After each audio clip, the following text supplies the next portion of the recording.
Hi, this is Joyce, and I thought I would deliver a New Year's message.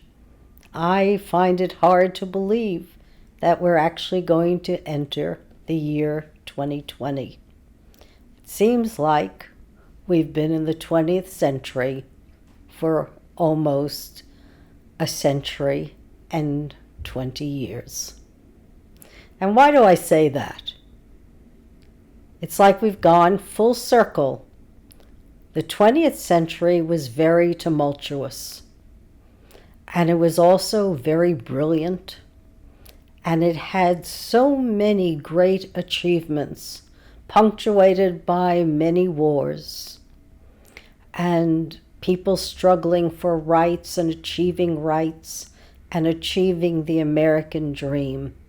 So in many ways, the 20th century was a mixed bag, but it was a bag that you knew that the middle class had a chance, and all people really had a chance. They fought for it, and they won. We started the 20th century with the Gilded Age.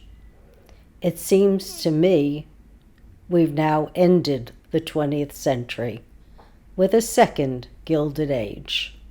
And we're resoundingly saying, no, we don't like this way of life at all. And it's not acceptable. And it's not acceptable on so many levels. I see nothing but positives ahead. You know what they say about opportunity? An opportunity is when you have real dysfunction in your society. That's an opportunity for improvement. And as Americans, we're known for our can-do spirit. And I believe in that spirit absolutely. It's what's driven me forward all my life.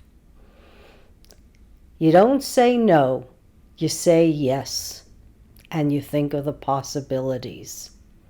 You don't worry about what the plan is, because you don't know what the plan is really until you're there, and then a plan may materialize. But you can always say yes. And I think that that's probably the way to go for us in the future. To look at the 21st century, discard the old one, and say, look, we tried 20 years almost, weren't terribly successful. It was also punctuated with recessions and disappointments and opioid crises that we didn't know about and pollution that we never anticipated and bad health and diseases that we didn't know even existed. However, the good thing is, it's over.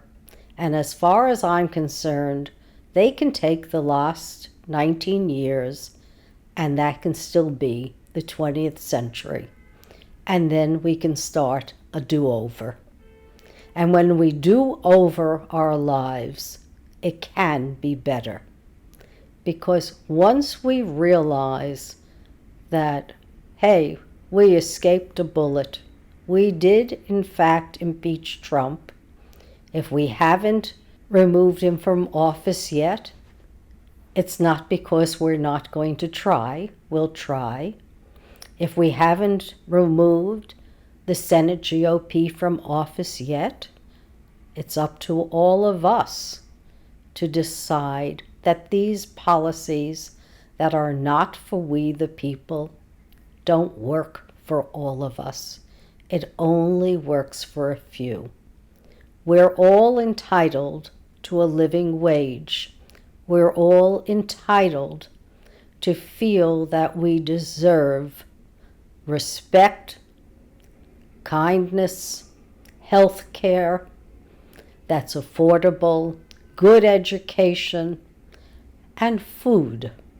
Food has become a very important item on our agenda. Too many people Even people who are on farms don't have food and require food stamps. So what's happening rurally is happening now on the urban level as well. And everyone needs food and to be food sufficient so that they can thrive and survive. I saw the other night on PBS they had a special on food sustainability, where in the South Bronx, kids are in a work program and a school program with the Wildcat Academy that I visited sometime last year, getting kids to vote. And kids are learning to cook, and right next to them, they're farming the produce that they're using when they become chefs. I think that's amazing. I've always been a big proponent of hydroponics, and now it's really being used. And with the new technologies, we will be more connected in the United States. We will see each other, and we should look to each other and look to help each other for solutions. So I think going into the 21st century is going to be a really good thing. We'll solve our problems, but we have to believe in ourselves and give ourselves the agency, the courage to move forward. We're not victims. We don't have to be victims.